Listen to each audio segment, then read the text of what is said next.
ราบสวัสดีท่านผู้ฟังทุกท่านค่ะตอนนี้ท่านกำลังรับฟังสถานีวิทยุ FM 104.5 เมกะเฮิรตซ์วิทยุเพื่อการศึกษาพระพุทธศาสนาและวัฒนธรรมช่วงเวลาประมาณ 14 นาฬิกาถึง 15 นาฬิกาของทุกวันพฤหัสบดีจะเป็นช่วงของรายการนานาสารสัตว์กับดิฉันผู้ช่วยศาสตราจารย์สัตวแพทย์หญิงดร.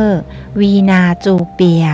ซึ่งเป็นอาจารย์ประจำภาควิชาชีวศาสตร์ทางสัตวแพทย์และสัตวแพทย์สาธารณสุขคณะสัตวแพทยศาสตร์มหาวิทยาลัยเชียงใหม่รายการนี้จะเป็นการนำเอาบทความต่างๆที่น่ารู้เกี่ยวกับเรื่องของสัตว์และสัตวแพทย์ที่น่าสนใจมาอ่านให้ท่านผู้ฟังฟังนะคะหากท่านผู้ฟังท่านใดมีข้อเสนอแนะหรือข้อติชมสามารถติดต่อมาได้ตามช่องทางดังนี้นะคะโทรศัพท์ที่เบอร์ 053-948-046 ซึ่งเป็นเบอร์โทรของภาควิชาชีวศาสตร์คณะสัตวแพทยศาสตร์มหาวิทยาลัยเชียงใหม่ขอสายอาจารย์วีนาได้เลยค่ะหรือโทรมาหาดิฉันได้โดยตรงที่เบอร์โทรศัพท์ 081-386-4746 หรือถ้าไม่สะดวกจะโทรศัพท์ก็อีเมลมาได้นะคะที่อีเมล jupia_vena@yahoo.com หรือจะไลน์มาก็ได้ค่ะที่ Line ID win_vet56 ค่ะดิฉันยินดีรับทุกข้อเสนอแนะและทุกคำติชมเพื่อที่จะได้นำไปพัฒนาปรับปรุงรายการต่อไปค่ะ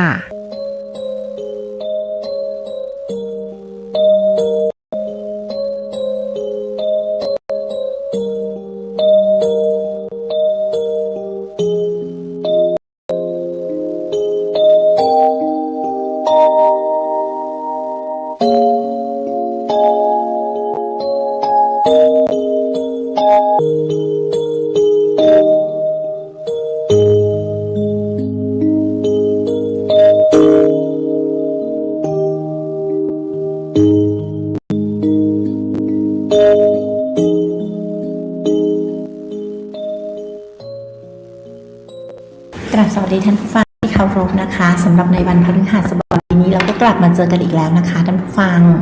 สำหรับบทความเรื่องที่ดิฉันเลือกนำมาอ่านให้ท่านผู้ฟังฟังในวันนี้นะคะจะมีอยู่3เรื่องเช่นเคยค่ะซึ่ง3เรื่องนี้นะคะดิฉันนำมาจากนิตยสาร National Geographic ฉบับภาษาไทย1เรื่องค่ะแล้วก็อีกเรื่องนึงจะเป็นเว็บไซต์ที่ชื่อว่าpet กับกระปุก .com นะคะซึ่งบทความเรื่องที่ฉันเลือกนำมาอ่านให้ท่านฟังในวันนี้นะคะจะเป็นบทความเรื่องแกะรอยช้างล่องหนแห่งแองโกลานะคะซึ่งเรื่องนี้ดิฉันนำมาจากนิตยสาร National Geographic ฉบับภาษาไทยค่ะส่วนอีกเรื่องนึงค่ะเรื่องที่2จะเป็นเรื่องเกี่ยวกับสุนัขค่ะในบทความเรื่องนี้มีชื่อเรื่องว่าหมากินแตงโมได้ไหมรู้ให้ปลอดภัยกับน้องหมานะคะซึ่งเรื่องนี้ดิฉันนำมาจากเว็บไซต์กระปุก .com นั่นเองนะคะเป็นเรื่องที่2ส่วนบทความเรื่องที่3นะคะจะเป็นบทความที่มีชื่อเรื่องว่า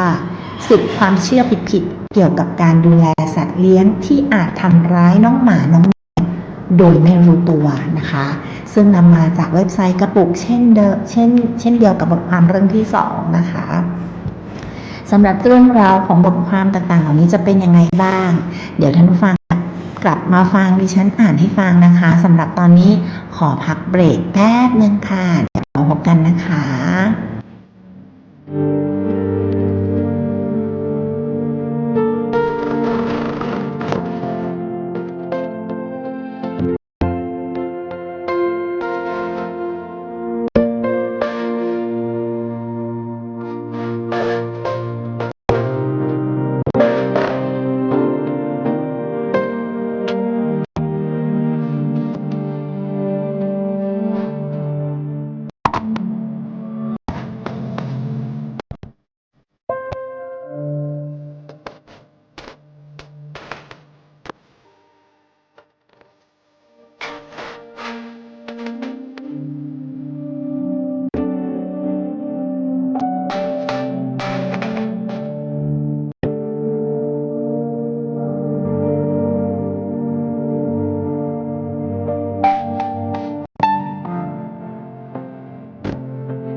ค่ะ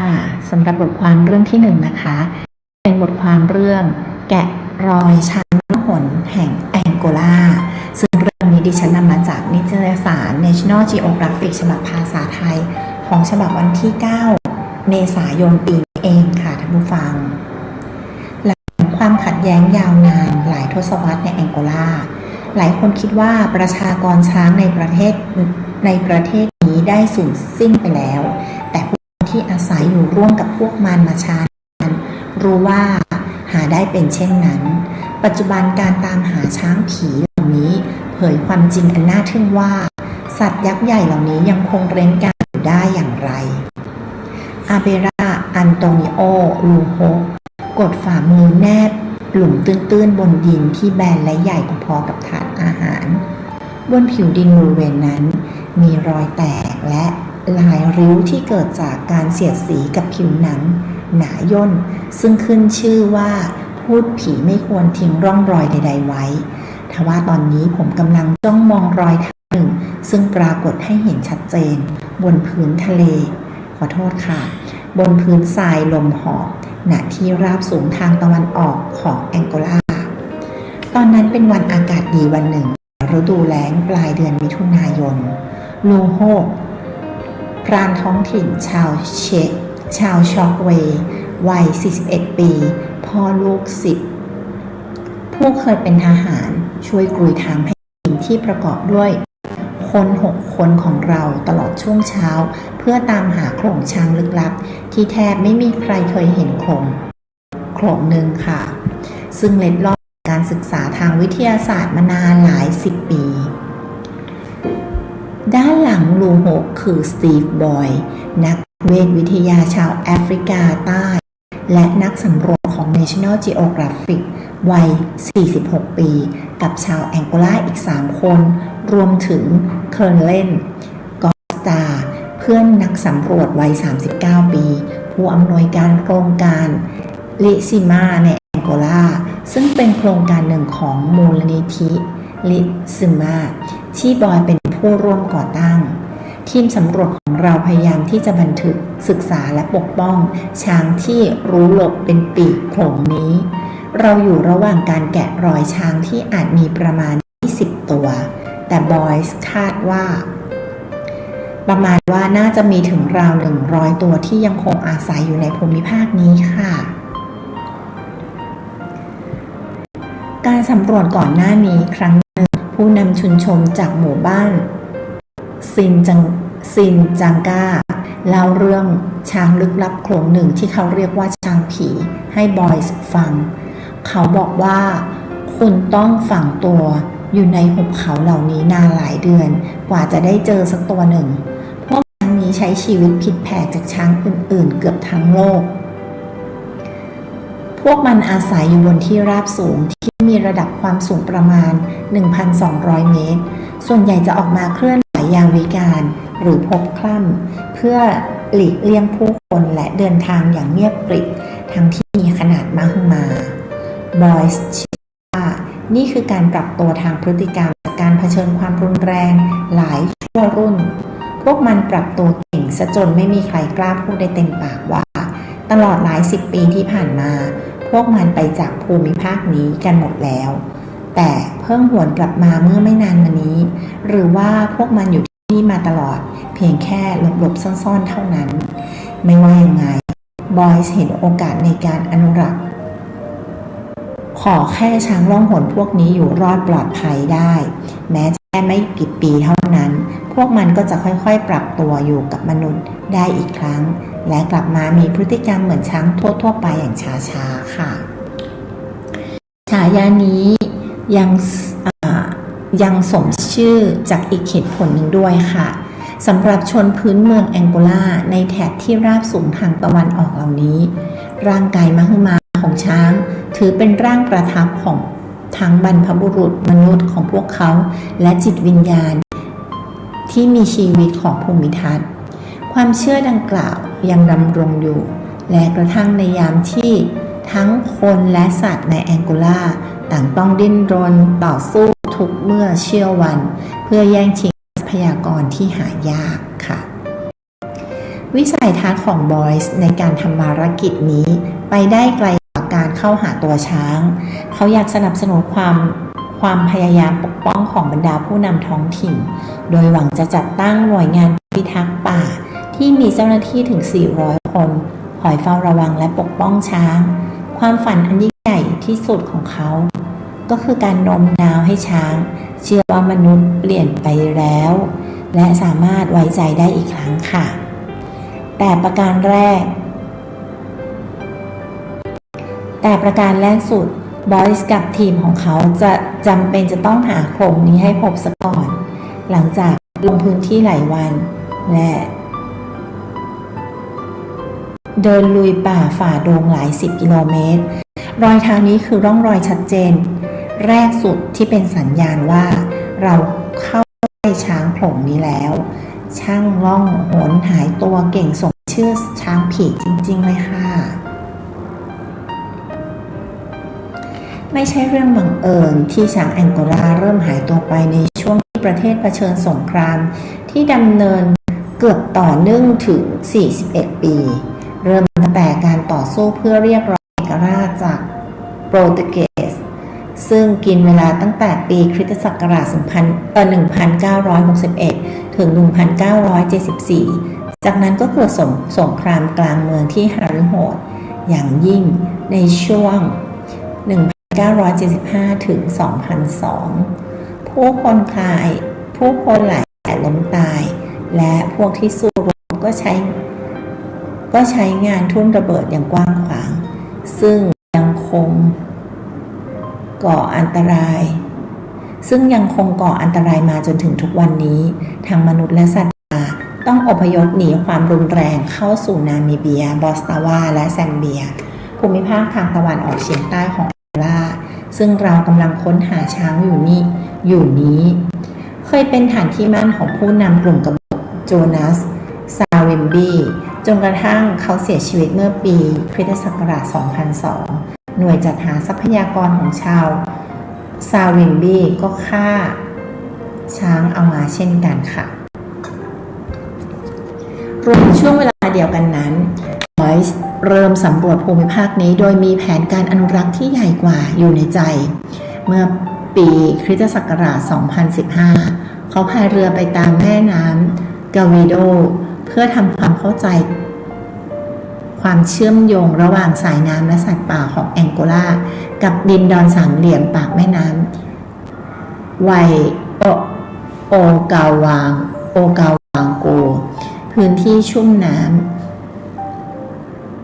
ในแผ่นดินขนาดใหญ่ของบอสวานาซึ่งเป็นความหมกมุ่นของบอยส์มายาวนานในการเดินทางครั้งนี้เขาตระหนักว่าสุขภาพของโลกกว้างขึ้นอยู่กับแองโกลาซึ่งเป็นต้นน้ำล้วนๆถ้าคุณอนุรักษ์ดินดอนสามเหลี่ยมปากแม่น้ำแห่งนั้นคุณต้องปกปักรักษาต้นน้ำของมันค่ะชนพื้นเมืองชาวลูชาซีสเรียกภูมิภาคนี้ว่าลิซิมาลีอามาโอโนหมายถึงบ่อเกิดแห่งชีวิตและเป็นที่มาของชื่อมูลนิธิลิซิมาของบอยส์ซึ่งมีภารกิจในการทำแผนที่ปกป้องและฟื้นฟูระบบนิเวศต่างๆของแองโกลาขณะเดียวกันก็จ้างคนพื้นเมืองให้เป็นนักวิจัยการวิจัยและเจ้าหน้าที่พิทักษ์ป่าในการเดินทางครั้งแรกนั้นบอยส์พบลานร่มกลางป่าซึ่งเขาเรียกว่าสวนช้างที่ดูเหมือนจะมีช้างพลายตัวหนึ่งคอยดูแลอยู่การพบประชากรช้างในพื้นที่ทางเหนือไกลขนาดนั้นถือเป็นการค้นพบครั้งใหญ่ทีเดียวเลยล่ะค่ะเขากลับมาอีกครั้งในปีคริสตศักราช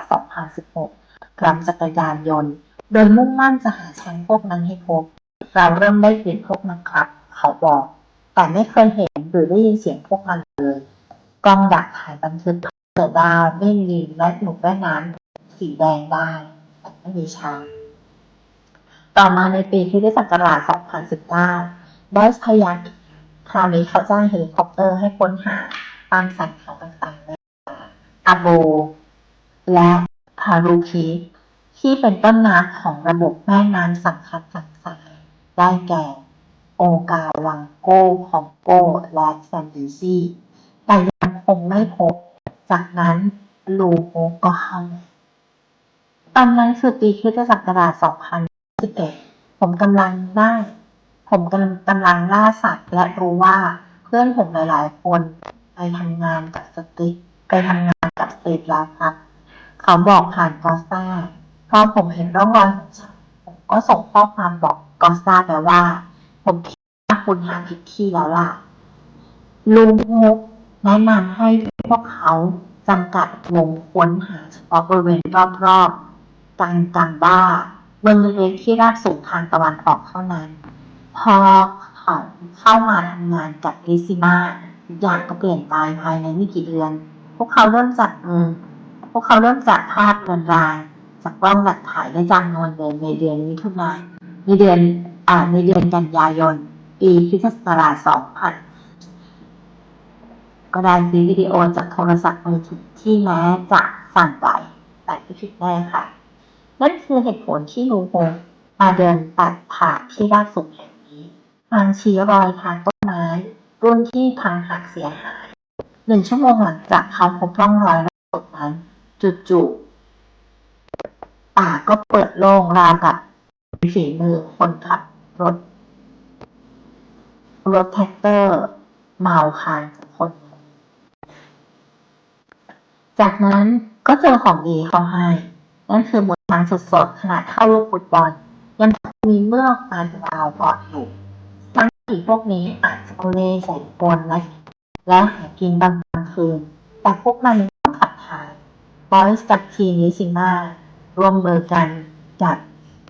มหาวิทยาลัยสแตนฟอร์ดและมหาวิทยาลัยชิคาโก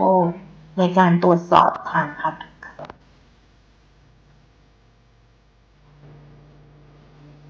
ที่อุดมด้วย DNA จากเมือกซึ่งจะช่วยเปรียบเทียบกับฐานข้อมูลประชากรช้างป่าและช้างทุ่งหญ้าสวรรค์หน้าที่เรารู้จักเพื่อดูว่าช้างกี่เหล่านี้อยู่ตรงไหนในวงช้างค่ะ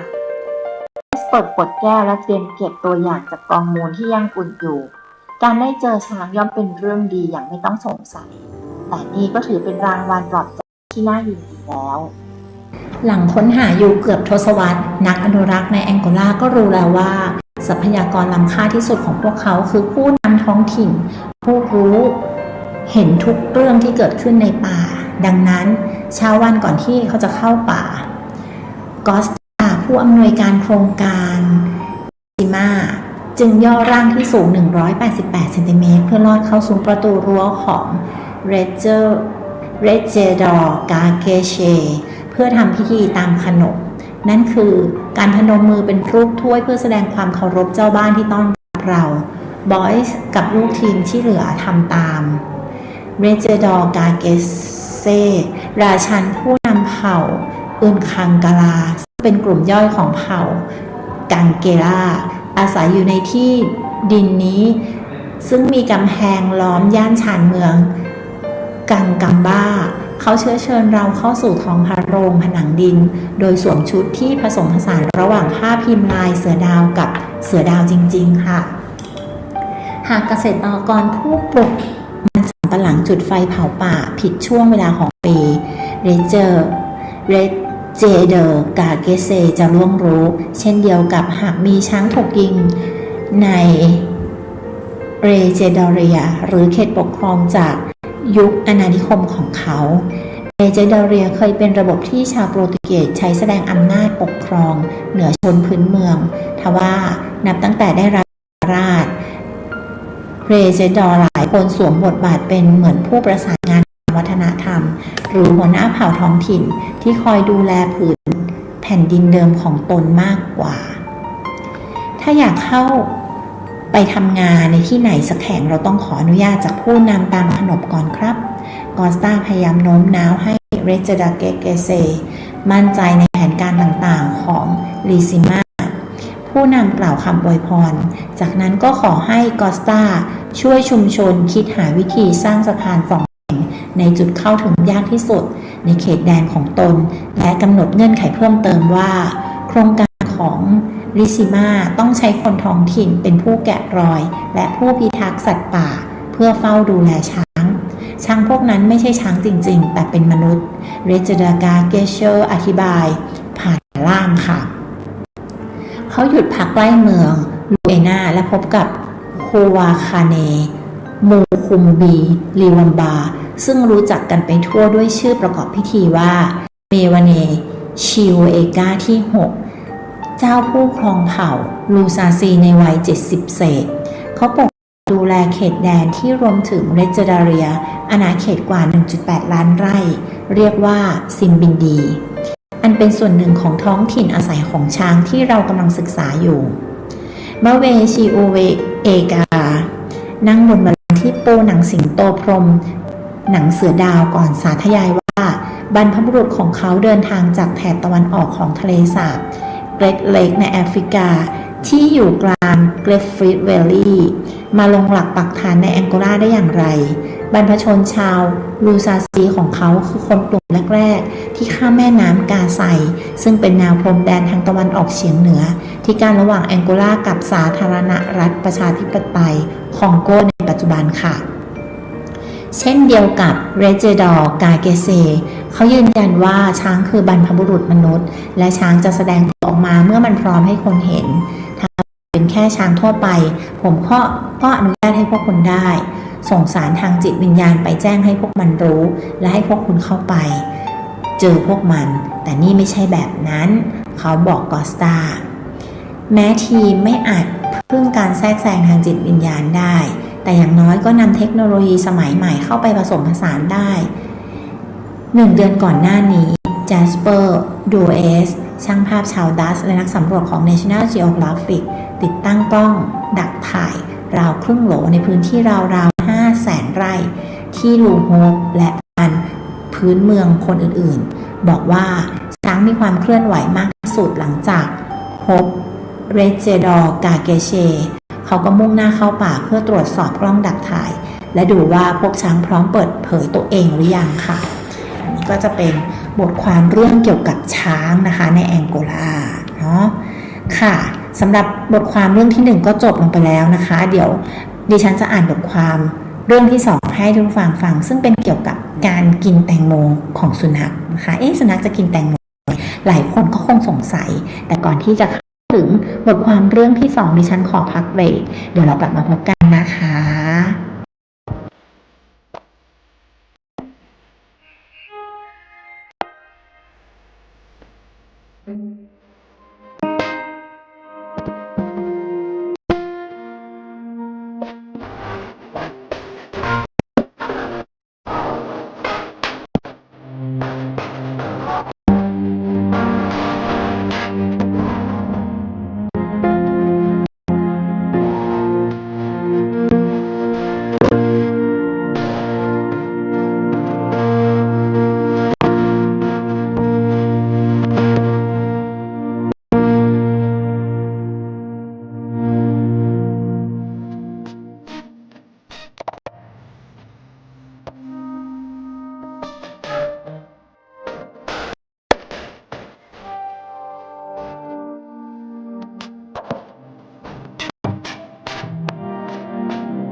บทความเรื่องที่2นะคะเป็นบทความที่มีชื่อเรื่องว่า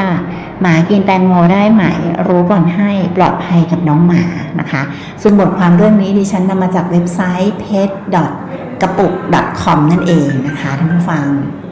หมากินแตงโมได้ไหมอากาศร้อนแบบนี้หลายคนอาจจะอยากอยากแบ่งแตงโมเย็นๆให้กับเจ้าตุกได้กินคลายร้อนก่อนให้กินมาดูข้อมูลที่สำคัญที่เจ้าของควรจะรู้ก่อนดีกว่าค่ะอากาศร้อนแบบนี้หลายบ้านอาจจะมีโมเมนต์อยากแบ่งแตงโมเย็นฉ่ำให้เจ้าตูบได้ลองกินคลายร้อนแต่ก็อดสงสัยไม่ได้ว่าหมากินแตงโมได้ไหมและจะปลอดภัยหรือเปล่าเพราะอาหารบางอย่างที่คนกินได้อาจจะไม่เหมาะกับหมาเสมอไปค่ะก่อนตัดสินใจให้กินมาทำความรู้จักมาทำความเข้าใจข้อมูลพื้นฐานที่ควรรู้เพื่อดูแลน้องหมาอย่างเหมาะสมและปลอดภัยกันก่อนนะคะหลายคนอาจจะอยากรู้ว่าหมากินแตงโมได้ไหมคำตอบคือกินได้ค่ะแต่ต้องเตรียมให้ถูกวิธี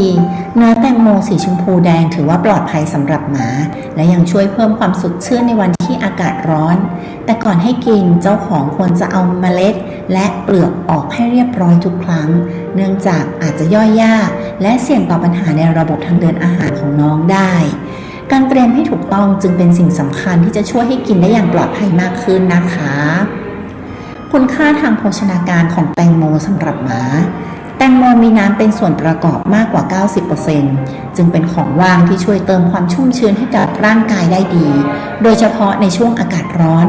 นอกจากความสดชื่นแล้วยังอุดมไปด้วยวิตามินและสารอาหารหลายชนิดที่มีประโยชน์ต่อสุขภาพของน้องหมาค่ะนอกจากนี้แตงโมยังให้พลังงานไม่สูงโดยแตงโมประมาณ1ถ้วยให้พลังงานเพียงราว50แคลอรี่ไม่มีไขมันและคอเลสเตอรอลจึงเหมาะเป็นของว่างเบาๆสำหรับหมาเมื่อให้ในปริมาณที่เหมาะสมค่ะส่วนไหนของแตงโมที่น้องหมากินไม่ได้เมล็ดแตงโมค่ะเมล็ดแตงโมมีไซยาไนด์ในปริมาณเล็กน้อยแม้จะไม่น่าทำให้หมาได้รับพิษจากปริมาณปกติแต่ก็เป็นความเสี่ยงที่ควรหลีกเลี่ยงนอกจากนี้เมล็ดยังอาจทำให้สำลักและหากกินจำนวนมากอาจจะอุดตันได้สุนัขพันธุ์เล็กอย่างปอมเมอเรเนียนชิวาวาหรือยอร์กเชียร์เทเรียมีความเสี่ยงเป็นพิเศษเพราะเมล็ดขนาดใหญ่อาจจะติดค้างระบบย่อยอาหารได้นะคะส่วนที่2ก็คือเปลือกแตงโมค่ะส่วนเปลือกของแตงโมนี่คือรวมส่วนสีขาวแล้วก็สีเขียวนะคะเปลือกแตงโมทั้งชั้นสีเขียวและชั้นสีขาวเป็นส่วนที่น้องหมาไม่ควรกินเด็ดขาดเพราะมีเนื้อเยื่อพืชที่แข็งและมีเส้นใยหนาระบบย่อยอาหารของหมาไม่สามารถย่อยได้ดีอาจจะทำให้เกิดการอุดตันของลำไส้ที่ต้องรักษาโดยสัตวแพทย์ด้วยนะคะหากน้องหมากินเปลือกแตงโมเข้าไปควรจะรีบหาสัตวแพทย์ทันทีค่ะวิธีเตรียมต้มแตงโมให้หมาอย่างปลอดภัยการให้แตงโมกับน้องหมาไม่ยากแต่ต้องเตรียมให้ถูกวิธีเพื่อความปลอดภัยโดยควรล้างให้สะอาดเอาเปลือกและเมล็ดออกทุกครั้งจากนั้นหั่นเป็นชิ้นพอดีคำหรือจะดัดแปลงเป็นเมนูคลายร้อนแบบง่ายๆก็ได้เช่นแช่แข็งปั่นเป็นเพียวเร่หรือผสมกับโยเกิร์ตรสธรรมชาติไม่มีน้ำตาลและไซริทอลเพื่อเพิ่มความหลากหลายในการกินนะคะ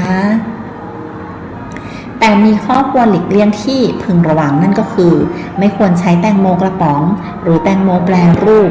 น้ำแตงโมที่เติมน้ำตาลและอาหารที่มีไซริทอลซึ่งเป็นอันตรายต่อสุนัขสรุปให้เข้าใจง่ายๆเน้นเลือกแตงโมสดสะอาดไม่มีเมล็ดไม่มีเปลือกก็ช่วยให้น้องหมากินได้อย่างปลอดภัยมากขึ้นค่ะหมากลุ่มไหนที่ควรระวังเป็นพิเศษหมาที่เป็นเบาหวานควรได้รับแตงโมภายใต้คำแนะนำของสัตวแพทย์เท่านั้น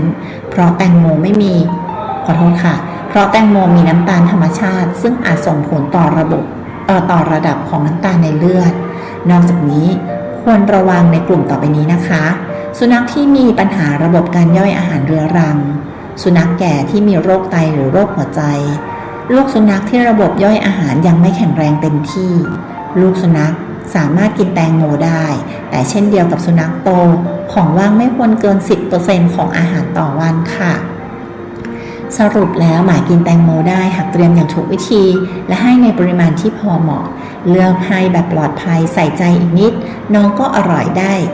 แบบไม่เสี่ยงสุขภาพแล้วนะคะอันนี้ก็จะเป็นเรื่องเกี่ยวกับน้องหมากับการกินแตงโมนะคะท่านผู้ฟังจบไปแล้วนะคะสำหรับบทความเรื่องที่2บทความเรื่องที่3ก็จะดิฉันก็นำมาจากเว็บไซต์ที่มีชื่อว่า pet.gapok.com นั่นเองนะคะซึ่งบทความเรื่องสุดท้ายที่ดิฉันจะอ่านให้ฟังในวันนี้นะคะจะมีชื่อเรื่องว่า10ความเชื่อผิดๆเกี่ยวกับการดูแลสัตว์เลี้ยงที่อาจทำร้ายน้องหมาน้องแมวโดยไม่รู้ตัวนะคะเรื่องราวจะเป็นยังไงนั้นเดี๋ยวเรากลับมานะคะช่วงนี้ดิฉันขอพักเบรกแล้วเดี๋ยวเรากลับมาพบกันค่ะ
บทความเรื่องสุดท้ายนะคะบทความเรื่องนี้มีชื่อเรื่องว่า10ความเชื่อผิดเกี่ยวกับการดูแลสัตว์เลี้ยงที่อาจทำร้ายน้องหมาน้องแมวโดยไม่รู้ตัวค่ะ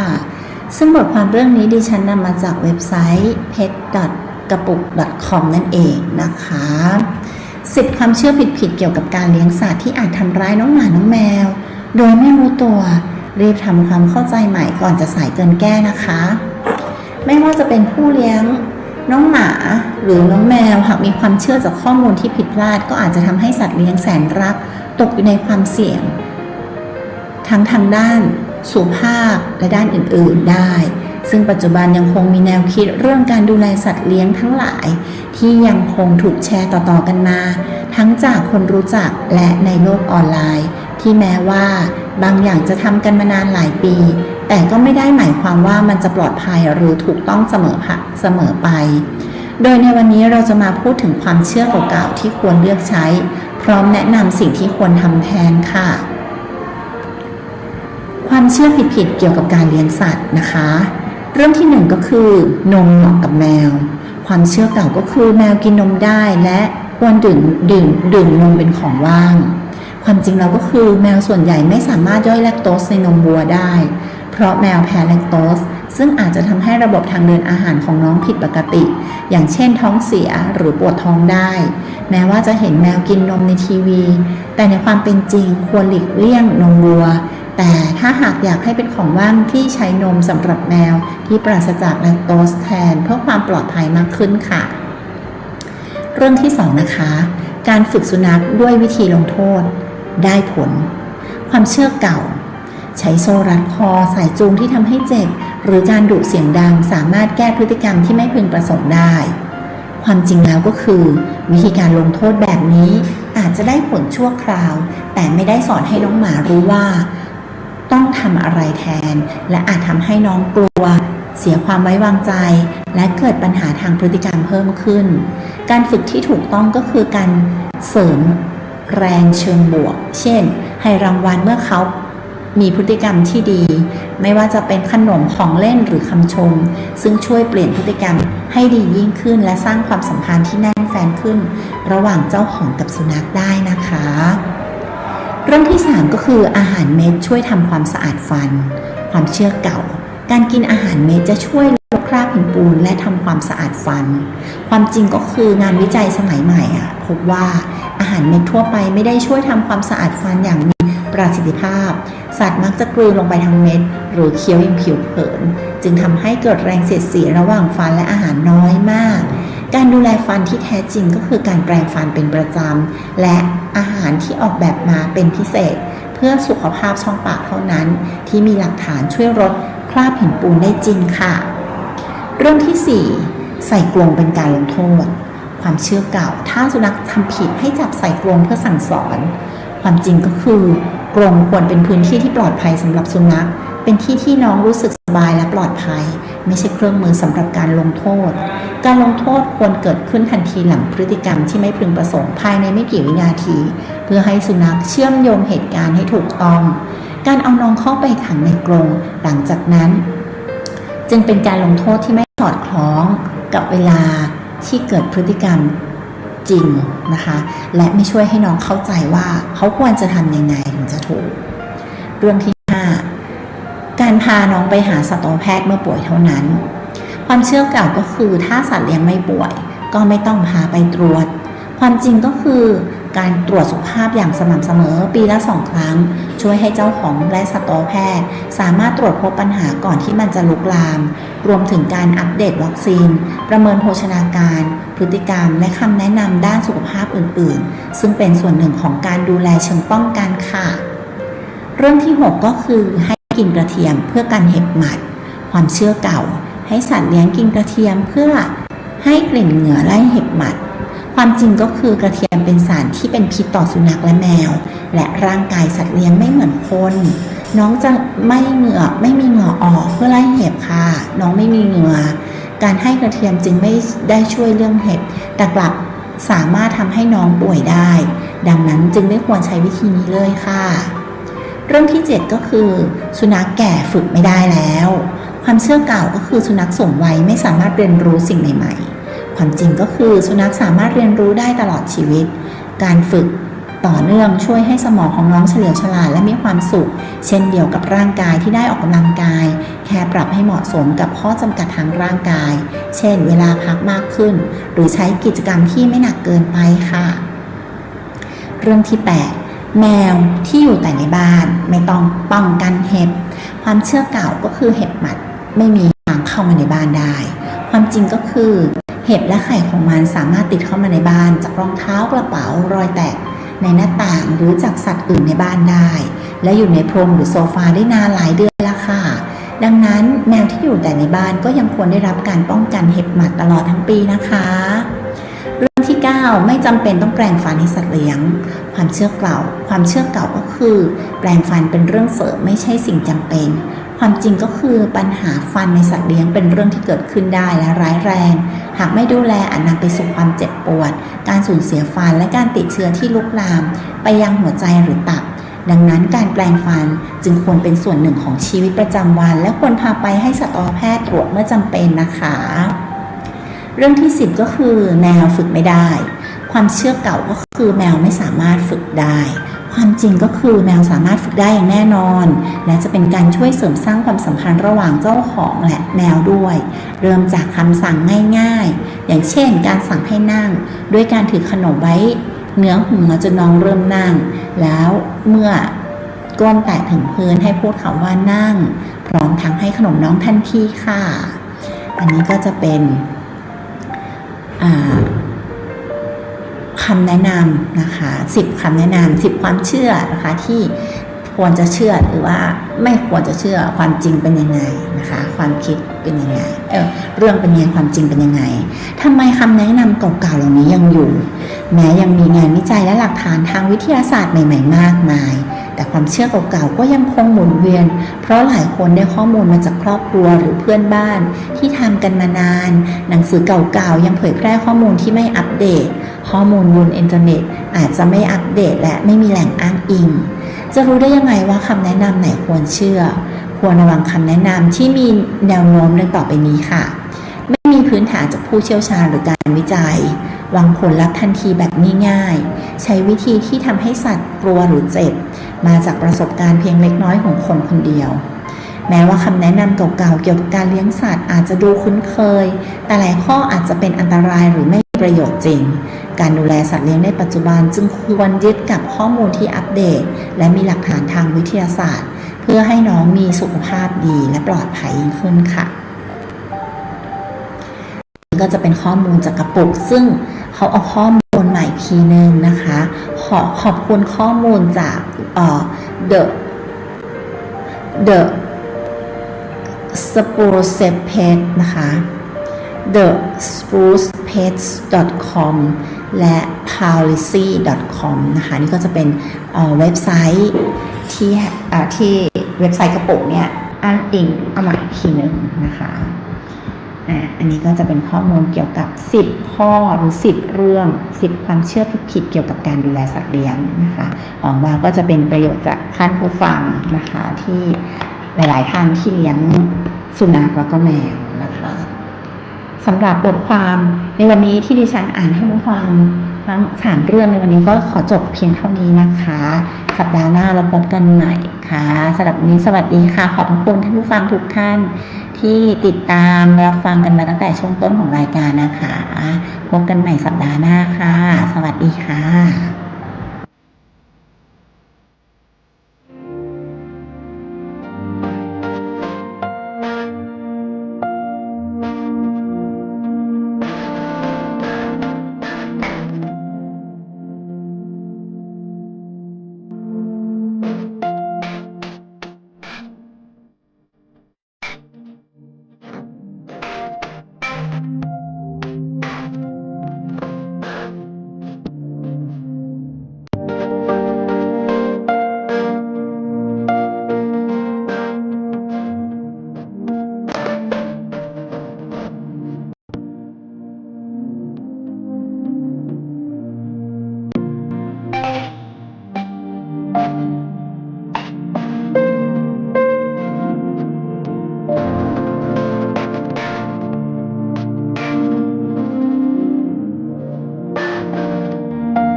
งานเผยแผ่เป็นหัวใจสำคัญของพระพุทธศาสนา